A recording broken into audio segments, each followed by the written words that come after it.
Fred Perry is enduring because it's got a proper history, and so many brands have a made-up history. Number one, Fred Perry means something. A person that won Wimbledon, that's pretty. How has anybody won Wimbledon since Fred Perry? I don't think so.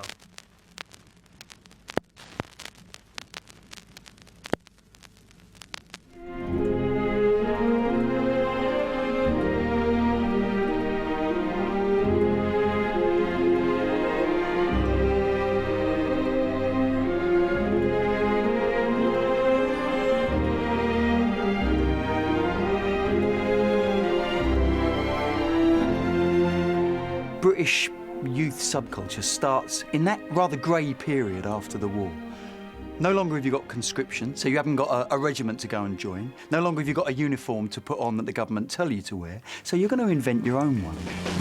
People try to put us to down, talking about my generation, just because we get around, talking about my generation. The circumstances that really led to teenage as a phenomenon and as a sector of the population that could be marketed to were principally economic and social. Suddenly, you've got a couple of bob in your pocket, you've got these new sounds coming over from America, so suddenly there's a music to go with it, this rock and roll. Hey presto, a subculture. Just let me hear some of that rock and roll music. Rock and roll was coming in from the early 50s. There was a move that was happening in America via movies and American culture, pop culture, which was eagerly consumed in Britain by these teenagers with money in their pockets to spend on these marketable goods. And so that's really how teenage as a phenomenon started. Instructions are to prepare for an attack by an unknown enemy. That's what he meant. There's something behind this, something we don't understand.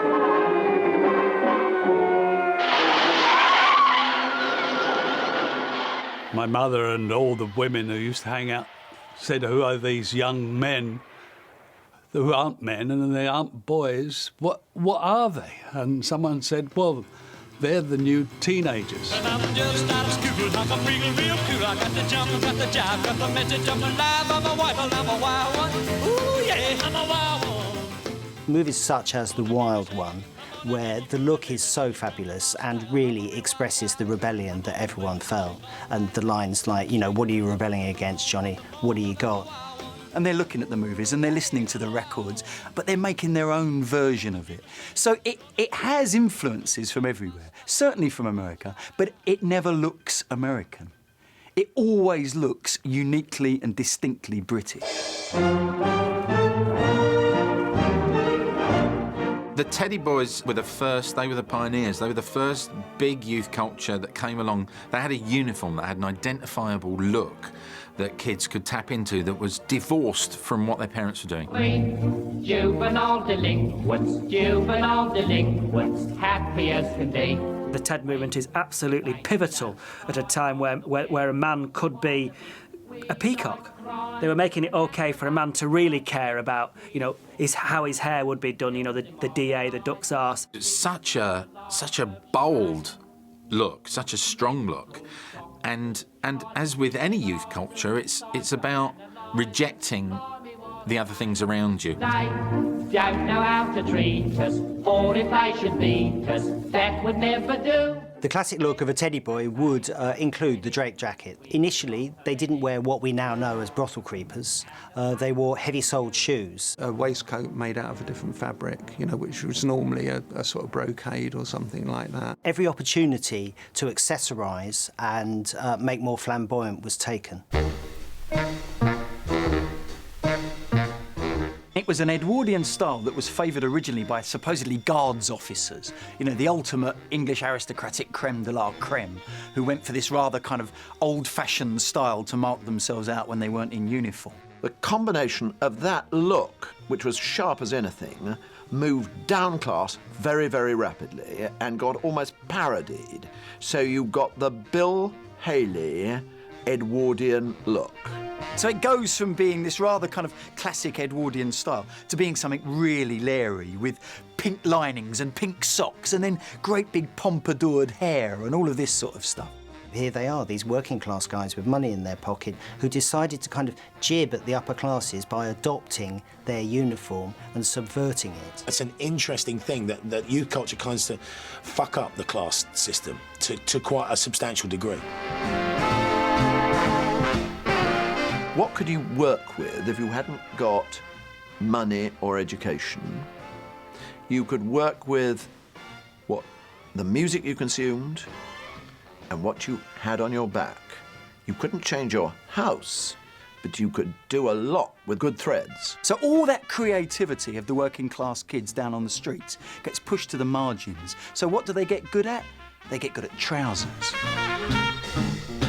There was always this contrast between middle-class youth cultures, which were about casualness, extreme casualness, abandonment, and working-class youth cultures, which were about a tight, very carefully rehearsed look. You gotta rebel rock. Yeah, you gotta rebel rock. Yeah, you gotta rebel rock. Well, you gotta rebel rock. The political standpoint, and it wasn't that coherent, of the Teds was pretty backward-looking. You know, they were, for the most part, inherently conservative, not politicised in any formal way. Yeah? And if you look at, for instance, if you look at something like Absolute Beginners, it very definitely paints the Teds, maybe unfairly, as the racists. I hated that sort of 50s Teddy Boy, because I already knew what Teddy Boy stood for, you know, because my dad and particularly my uncles used to fight them in the 50s. Once it started getting all this bicycle chain publicity and the Notting Hill riots and stuff like that, then through the press, that attitude then spreads to the suburbs and further afield. If we look at British subculture and the rise and reign of the Teddy Boys, at the same time are rockers.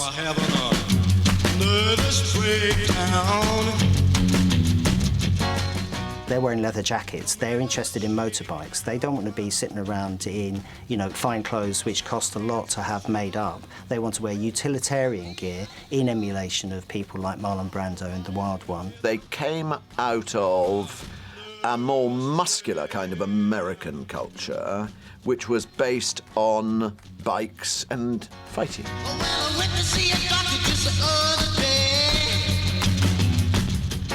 Yes, they took on elements of American film culture, but again, they Englishised it. And how better than with the British motorcycle? You know, the rocker embraced possibly our finest technical achievement, the motorcycle.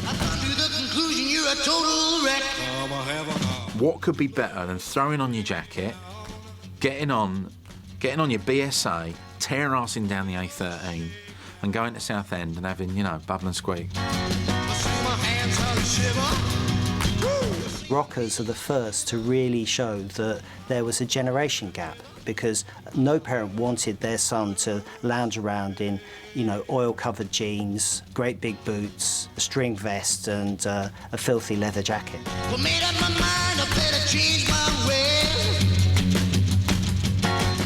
By the mid-50s, we had a mass communication system. Television was coming in, obviously radio was very big. Media is fundamental to the making of large-scale, or at least, you know, national subcultures, where people pick up a set of ideas and a set of clothing from people they've never met. In this dirty old part of the city where the sun refused to shine.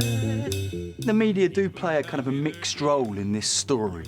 They're always hungry for the latest teen sensation, if you like, especially if they can ally it with a bit of violence. The fear aspect of youth culture is it is very, very useful to any administration to have something that people don't understand, that you can say, we're not sure about this, this might be a bad thing. Watch my daddy in bed and crying. Watch his hair turning gray. He's been working. So you've got the Teddy Boys and the Notting Hill riots. You've got the mods and rockers fighting each other down on the sea at Brighton. You've got skinheads on the football terraces. And the story goes on, you know, punks smashing things up, all of these. Each one of these youth cultures has a kind of a sensational element to it that the media leap on.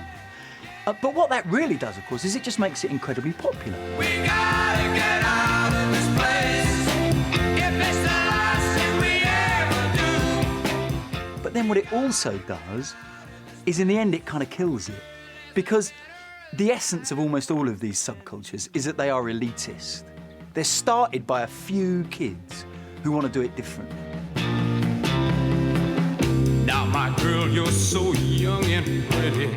The British were particularly good at exploiting this area of visual expression because we're an island. We're a small little community, and ideas get translated, usually from the big city, usually from London, around the country quite quickly. What happens is a bunch of kids who can't play music, they haven't got guitars, or they haven't got drums, they might not even have record players back in the 50s, but they've got trousers. All they've got is what they stand up in. So the way that they can make themselves special and different is by what they're wearing. And that starts it off. We add something to it, whether it's imported from Jamaican culture or America, and we English it up and it gives it that edge. We gotta get